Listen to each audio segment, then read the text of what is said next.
Hello friends, welcome to movie meter. और आज के वीडियो में हम बात करेंगे जुमानजी मूवी के तीसरे पार्ट द नेक्स्ट लेवल की। ईयर 2019 में रिलीज हुई इस फिल्म को IMDb पर 6.7 आउट ऑफ 10 स्कोर मिला है। वही रोटन टोमेटो पर इसे 72% एंड ऑडियंस स्कोर 87% मिला है, जो कि एक जबरदस्त स्कोर है। वीडियो में आगे बढ़ने से पहले एक रिक्वेस्ट है कि अगर आपने जुमानजी मूवी के फर्स्ट एंड सेकंड पार्ट की एक्सप्लेनेशन वीडियो अभी तक नहीं देखी तो वो आप पहले देख ले, वरना इस तीसरे पार्ट की स्टोरी आप नहीं समझ पाएंगे। मैं जुमानजी मूवी के अगले दोनों पार्ट की लिंक डिस्क्रिप्शन में दे देता हूँ, आप वहां से वो वीडियो देख सकते हैं। और अगर आप इस चैनल पर नए हैं तो इसे सब्सक्राइब करना ना भूले और साथ में बेल आइकॉन पर प्रेस कीजिए, जिससे मेरी अगली सभी वीडियो की नोटिफिकेशन आपको मिल सके। तो चलिए अब जुमानजी के तीसरे पार्ट द नेक्स्ट लेवल की स्टोरी पर फोकस करते हैं। मूवी की स्टार्टिंग में दिखाया गया है कि जुमानजी गेम के हादसे के बाद चारों फ्रेंड अपनी अपनी लाइफ में बिजी थे। स्पेंसर भी अब अकेला हो गया था। वो एक मॉल में जॉब करता था। उसकी लाइफ बहुत बोरिंग हो गई थी। वही उसके अजीब बिहेव की वजह से मार्था भी उससे अलग हो गई थी। स्पेंसर मार्था को मिस करता था। अब वो अपनी मॉम के साथ घर आता है। वहाँ पर उसके नाना एडी भी थे। उनकी तबीयत ठीक नहीं रहती थी तो वो अब वहाँ पर ही रहते थे। अब स्पेंसर को फ्रिज का मैसेज आता है। वो कहता है कि मार्था, बेटनी और वो कल यहाँ आने वाले हैं। तो फ्रिज चाहता था कि वो चारों एक साथ नोरा नाम की रेस्टोरेंट पर मिले। वो रेस्टोरेंट स्पेंसर के नाना एडी और उनके खास फ्रेंड माइलो ने बनाई थी, पर किसी वजह से दोनों में झगड़ा हो गया था तो वो रेस्टोरेंट उन्होंने बेच दी थी। एडी माइलो से बात नहीं करता था। वही स्पेंसर जुमानजी गेम के अपने अवतार ब्रेवस्टोन को मिस कर रहा था, क्योंकि वो बहादुर था और किसी से नहीं डरता था। स्पेंसर तहखाने में आकर एक सूटकेस ओपन करता है और जुमानजी गेम को निकालता है। इस गेम को उन चारों ने तोड़ दिया था, पर स्पेंसर ने वह टूटी गेम अब भी संभाल कर रखी थी।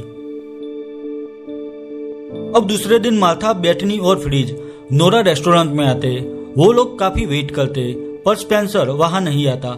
वो किसी का कॉल भी नहीं उठा रहा था, तो वो तीनों स्पेंसर के घर जाने के लिए निकलते हैं। वही स्पेंसर के घर पर माइलो आता है, जो एडी का पुराना दोस्त था। माइलो 15 साल के बाद अचानक एडी को मिलने आया था, और वैसे भी रेस्टोरेंट बेचने के बाद एडी माइलो से नाराज था। तभी वहां मार्था, बेटनी और फ्रिज आते हैं। फ्रिज स्पेंसर के नाना एडी से पूछता है कि स्पेंसर कहाँ पर है, पर उन्होंने भी सुबह से उसे नहीं देखा था। अब थोड़ी देर बाद फ्रिज, बेटनी और मार्था को जुमानजी गेम का ड्रम बजने की आवाज सुनाई देती है। वो तीनों तहखाने में आकर देखते तो वहां पर वह जुमानजी गेम थी, जिसे स्पेंसर ने शायद ठीक कर दी थी। गेम को वहां देखकर वह तीनों चौंक जाते हैं। फ्रिज स्पेंसर को कॉल करता है तो वहां पर उसका जैकेट और उसके कपड़े थे। फोन भी वही था, पर स्पेंसर कहीं पर नहीं दिखाई दे रहा था। वो सब समझ गए थे कि स्पेंसर अब जुमानजी गेम में चला गया है। अब स्पेंसर उनका खास फ्रेंड था और सबको पता था कि वो अकेला यह गेम कभी खत्म नहीं कर पाएगा, तो वो तीनों गेम में स्पेंसर की हेल्प करने के लिए जाने का डिसीजन लेते हैं। मार्था गेम के रिमोट को छूती है, तभी अचानक से गेम स्टार्ट हो जाती है। गेम को रिपेयर किया गया था, तो वह किसी को भी अपना कैरेक्टर चूज करने नहीं देती और वो सब उस जुमानजी गेम में फिर से खींचे चले जाते। पर इस बार बेटनी वही रह गई थी। शायद गेम के टेक्निकल इश्यू की वजह से गेम ने किसी और को प्लेयर के तौर पर चुना था। अब जुमानजी गेम में मार्था को दिखाया गया है, जो रूबी के कैरेक्टर में थी। वही ब्रेवस्टोन को दिखाया गया है। यहाँ पर एक बहुत बड़ी गड़बड़ हो गई थी। गेम में ब्रेवस्टोन के कैरेक्टर में स्पेंसर के नाना एडी आ गए थे और बुस्टन के कैरेक्टर में एडी के दोस्त माइलो आ गए थे। फ्रिज अब प्रोफेसर सैली के अवतार में था। फ्रिज भी चौंक गया था, क्योंकि इस बार सभी कैरेक्टर बदल गए थे। बस मार्था ही सेम कैरेक्टर रूबी के अवतार में थी। वही स्पेंसर का कोई पता नहीं था। मार्था एडी और माइलो से कहती है कि हम सब अब जुमानजी गेम में हैं और स्पेंसर शायद यहीं पर है, तो हमें उसे ढूंढना होगा। वही फ्रिज भी उन्हें कहता है कि इस गेम में हर जगह खतरा है, तो हमें संभाल कर आगे बढ़ना होगा। जरा सी भी चूक हुई तो हम सब मारे जाएंगे। फ्रिज उन्हें समझा रहा था, तभी वह एक बड़ा एनाकोंडा सांप आकर उसे मार डालता है। थोड़ी देर बाद फ्रिज यानी कि प्रोफेसर सैली आसमान से नीचे गिरते हैं। उनकी टीम में से एक लाइफलाइन खत्म हो गई थी। अब उनके सामने एक प्लान आता है, जिसमें नाइजेल था, जो कि गेम का डिफॉल्ट कैरेक्टर था। नाइजेल सबको प्लान में लेकर जा रहा था। वो कहता है कि जुमानजी खतरे में और सिर्फ ब्रेवस्टोन ही उन्हें बचा सकता है। नाइजेल कहता है कि यर्गन नाम का एक शख्स जुमानजी में लौटा है। जुमानजी का आज तक का सबसे खूंखार विलन यर्गन है। उसके पास बहुत बड़ी फौज है। यर्गन का किला जीतमाया पहाड़ पर है उसने अपनी सेना के साथ एवियन कबीले पर हमला किया। वो कबीला सदियों से पवित्र बाजमनी की रक्षा करता आया है और उस मणि से ही जुमांजी में हरियाली है। बाजमनी जब तक सूरज की रोशनी के संपर्क में रहेगी तब तक जुमांजी में पानी बहता रहेगा और जमीन हरी भरी रहेगी। अब यर्गन ने उस कबीले के कई मासूम लोगों को मारकर वो बाजमनी हासिल कर ली और उसे सूरज की रोशनी से दूर कर दिया। उसने वह मणि एक संदूक में लॉक कर दी। वो पूरा इलाका सूखे की झपट में आ गया। अब वो बाजमनी को वापस सूरज की रोशनी में नहीं लाया गया तो सब खत्म हो जाएगा। नाइजेल कहता है कि यर्गन ने ही ब्रेवस्टोन के माँ बाप को बेरहमी से मार डाला था। वो कहता है कि अब ब्रेवस्टोन को वह बाजमनी यर्गन से हासिल करनी होगी और उसे सूरज की रोशनी दिखानी होगी। नाइजेल कहता है कि अभी यर्गन एक रेगिस्तान में है और वह प्लेन को रेगिस्तान में नहीं उतार सकता, तो वह एक मैप सैली को देता है और सबको कहता है कि एक बस्ती ढूंढो और लड़की का पीछा करते हुए रेगिस्तानी फूल तक जाओ। ऐसा कहकर वह सबको रेगिस्तान में फेंक कर वहां से चला जाता है। वो सब उस रेगिस्तान में आगे बढ़ रहे थे, तभी उन्हें वहां पर ढेर सारी पुरानी कार मिलती है। अब प्रोफेसर सैली मैप देखते हैं। यह गेम का फर्स्ट लेवल था जिसका नाम ड्यून्स था। अब वहां पर एक ऑस्ट्रिच पक्षी आता है। उसे वहां देखकर ब्रेवस्टोन उसे वहां से निकालने के लिए आगे बढ़ता है, पर तभी वो ऑस्ट्रिच ब्रेवस्टोन पर हमला करके उसे मार देता है। अब ब्रेवस्टोन भी आसमान से गिरता है। तब रूबी सबको कहते हैं कि हमारे हाथ पर जो लाइन है वह लाइफ लाइन है। अगर गेम में 3 बार हम मारे गए तो हम इसी गेम में फंस जाएंगे। अब वो देखते हैं कि वह ऑस्ट्रिच हजारों की संख्या में उन लोगों की ओर आगे बढ़ रहे थे। तब वो वहां पड़ी हुई कार लेकर वहां से निकलते हैं। ब्रेवस्टोन देखता है कि आगे एक बड़ी खाई है और दूसरी ओर वह ऑस्ट्रिच भी उनकी ओर आगे बढ़ रहे थे। तभी ब्रेवस्टोन अपनी कार फुल स्पीड में खाई की दूसरी ओर ला देता है। वो चारों आखिर बच गए थे। वही रूबी देखते हैं कि इस बार ब्रेवस्टोन की स्विच ब्लेड नाम की एक कमजोरी थी जो पिछली बार नहीं थी। अब वो सब रेगिस्तान में एक बस्ती के पास आ गए थे। दूसरी ओर बेटनी को दिखाया गया है जो काफी परेशान थी। वो अब कुछ भी करके अपने सभी फ्रेंड को मिलना चाहती थी, तो जुमांजी गेम में वापस जाने के लिए वह एलेक्स से मिलती है। वह सारी हकीकत एलेक्स को बताती है। एलेक्स जानता था कि पिछली बार वो सब काफी मुसीबतों का सामना करके अपने रियल वर्ल्ड में आ सके थे, तो इस बार गेम में जाना एक सुसाइड था, पर फिर भी वह बेटनी की हेल्प करने के लिए रेडी हो जाता है। वही दूसरी ओर जुमांजी गेम में ब्रेवस्टोन, रूबी, बुस्टन और सैली उस बस्ती में आ गए थे। वहां पर यर्गन भी था और उसके पास वह संदूक भी था जिसमें वह मनी रखा गया था। अब वहां एक चाइनीज लड़की दिखाई गई है जो संदूक की चाबी चुरा कर वहां से भाग रही थी, पर आखिर वह पकड़ी जाती है। उसने वहां ब्रेवस्टोन को देख लिया था, तो वह इशारे से सबको कहती है कि वही स्पेंसर है, पर तभी यर्गन उसे भी मार डालता है। अब वो चाइनीज लड़की यानी कि स्पेंसर आसमान से गिरता है। वो सब भी वहां पहुंच गए थे। फिर स्पेंसर से कहता है कि इस बार सब प्लेयर बदल गए हैं। स्पेंसर सबको कहता है कि वह मार्था से ब्रेकअप के बाद बहुत अकेला फील करता था, तो वह एक हीरो की जिंदगी जीना चाहता था, तो उसने वह गेम ठीक की और यहाँ चला आया। पर वो ब्रेवस्टोन की जगह मिंग नाम की लड़की बन गया था जो एक चोल थी। वही ब्रेवस्टोन के पास एक रेड ड्रेस वाली लड़की आती है। वह कहती है कि यर्गन और उसकी फौज अपने किले पर वापस लौट रही है। वहां यर्गन से ब्रदर कबाबिक मिलेंगे और वहां बाजमनी का सौदा होगा। वो सौदा हो उससे पहले उन्हें सिर्फ ब्रेवस्टोन ही रोक सकेगा। इतना कहकर वो वहां से चली जाती है। मिंग कहते हैं कि किसी को उस रेड ड्रेस वाली लड़की के पीछे जाना होगा। तब रूबी को याद आता है कि नाइजल ने कहा था कि बस्ती में लड़की का पीछा करो और रेगिस्तानी फल तक जाओ। तो रूबी और प्रोफेसर सैली उस लड़की का पीछा करते हैं। वो दोनों एक जगह आते हैं। वहाँ एक बड़ा पेड़ था जिस पर एक फल लगा हुआ था। वहीं नीचे एक साइन बोर्ड भी था जिस पर लिखा था जुमांजी बेरी ट्री। अब रूबी अपनी स्किल से उस फल तक पहुंच जाती है, पर वो नीचे हरे रंग के पानी में गिरती है।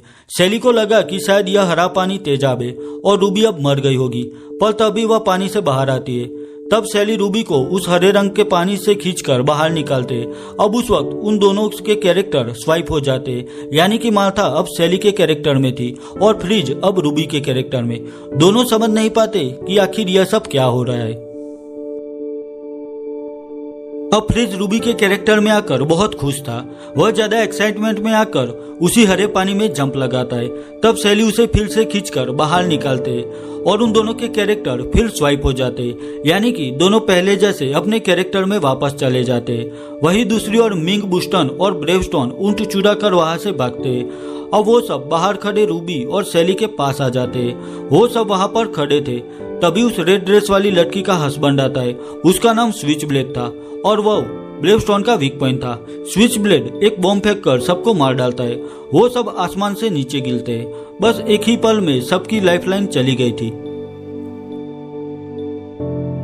अब वो सब ऊंट पर यर्गन के किले तक पहुंचने के लिए जीतमाया पर्वत की ओर आगे बढ़ रहे थे। तभी बुस्टन यानी माइलो ब्रेवस्टोन से, जो कि एडी था, उसे कहता है कि वो रेस्टोरेंट तुम्हारे जिद्दी और अकड़ू स्वभाव की वजह से हमें बंद करना पड़ा। वही एक छोटी सी बात के लिए पिछले 15 सालों से एडी माइलो से बात नहीं करता था।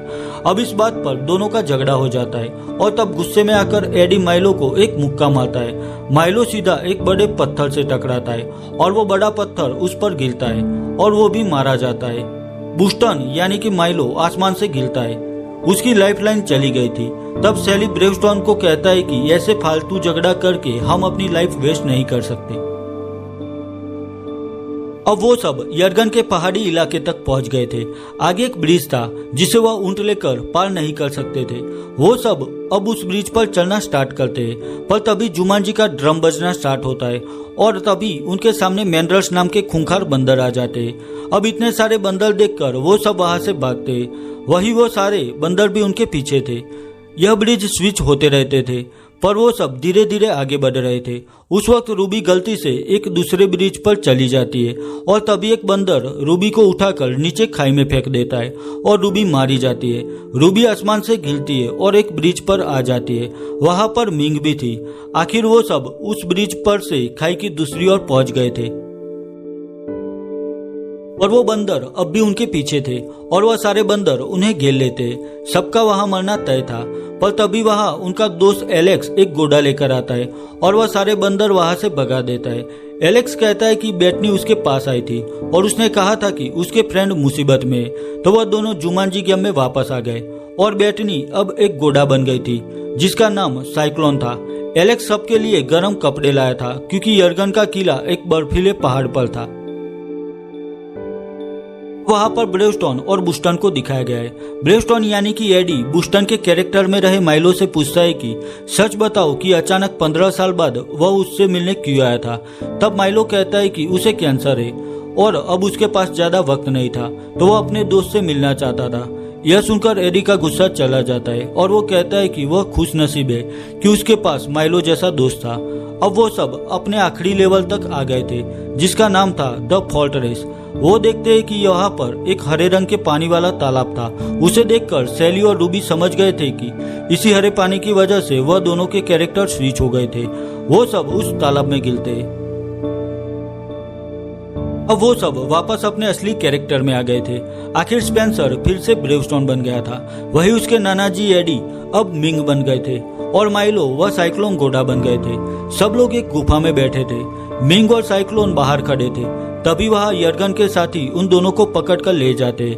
एलेक्स ने यह देख लिया था। वह गुफा में आकर सबको कहता है कि यर्गन के साथी माइलो और एडी को बंदी बनाकर ले गए हैं। अब सैली मैप देखता है तो उसे वहां पर एक खुफिया रास्ता मिलता है जो सीधा उन्हें यर्गन के किले तक पहुंचा सकता था। पर एक ही प्रॉब्लम थी, सबके पास बस आखिरी लाइफ बची थी।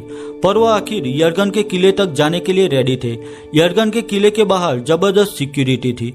उस वक्त एलेक्स यर्गन के साथियों के बीच चुपचाप चला जाता है। वही उसके पीछे प्रोफेसर सैली और बुस्टन थे, पर वहां पर गार्ड सैली और बुस्टन को रोक लेते। वो गार्ड उन दोनों को कहता है कि क्या तुम ही ब्रदर कबाबिक हो? तो वो कहते हैं कि हाँ, हम ही ब्रदर कबाबिक है और यर्गन ने ही हमें यहाँ बुलाया है। तो गार्ड उन्हें किले में जाने देता है। वही दूसरी ओर ब्रेवस्टोन और रूबी बर्फ के पहाड़ पर चढ़ते हुए आखिर उस सीक्रेट रास्ते के जरिए यर्गन के किले तक पहुंच गए थे। वह दोनों वहां देखते कि मिंग भी वही थी, तो वो उसे छुड़ा लेते हैं। मिंग कहते हैं कि वह बाजमनी एक बड़े संदूक में है और वह उसका लॉक खोल सकती है। वही दूसरी ओर एलेक्स को वह साइक्लोन घोड़ा मिल गया था। उसे एक जगह कैद किया गया था। एलेक्स उसे बचाने के लिए आगे बढ़ता है। पर वहां पर एक ट्रैप था जिससे वह एक जहरीली तीर से मारा जाता है। एलेक्स घोड़े को निकालने के चक्कर में 2 बार मर चुका था। अब उसकी भी आखिरी लाइफलाइन बची थी, पर आखिर वह ट्रैप समझ गया था तो वह उसे सॉल्व करके घोड़े तक पहुंच जाता है। वही दूसरी ओर ब्रेवस्टोन को वह संदूक मिल गया था जिसमें बाजमनी थी। मिंग उस संदूक तक पहुंच गई थी।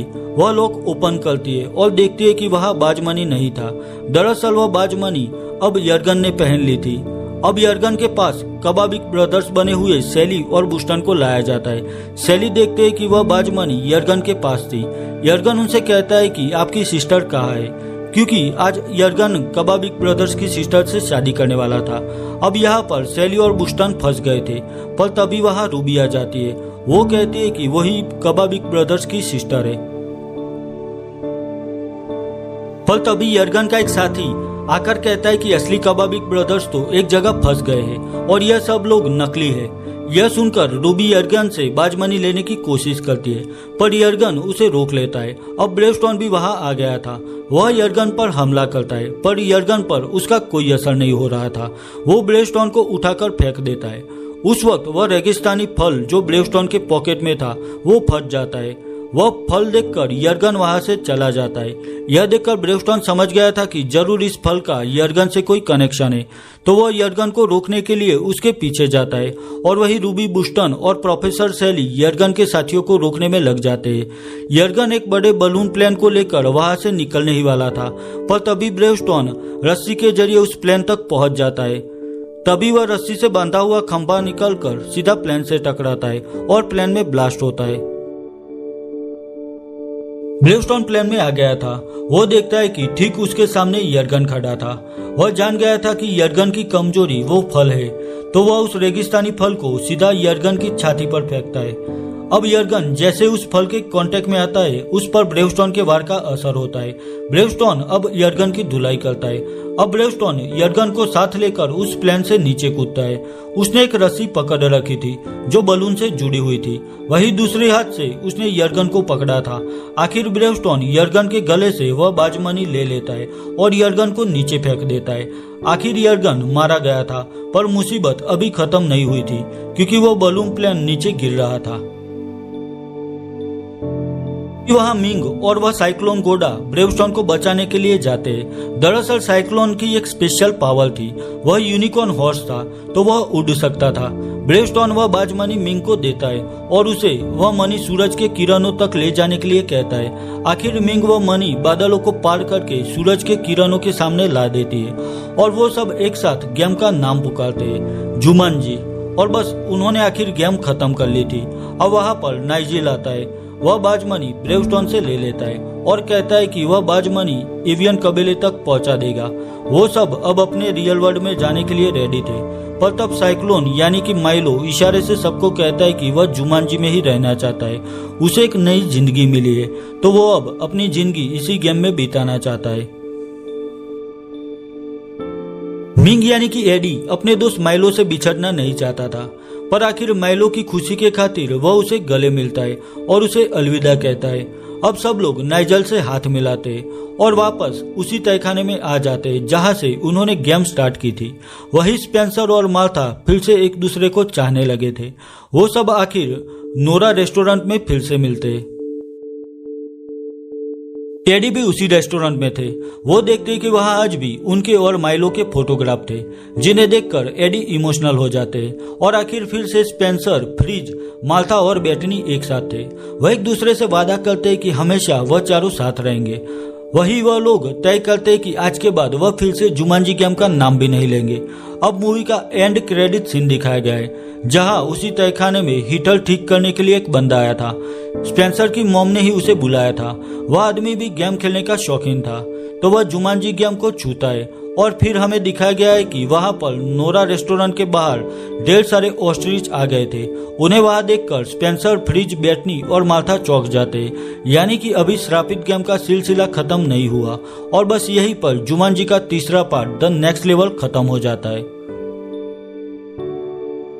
यहीं पर जुमानजी मूवी के तीसरे पार्ट द नेक्स्ट लेवल की एक्सप्लेनेशन वीडियो खत्म करता हूँ। अगर यह वीडियो आपको अच्छी लगी है तो इसे लाइक और शेयर कीजिए, और मेरे लिए कोई भी सजेशन है तो मुझे कमेंट सेक्शन में कमेंट करके बताइए। तो मिलता हूँ अपने नेक्स्ट वीडियो में, तब तक के लिए बाय बाय।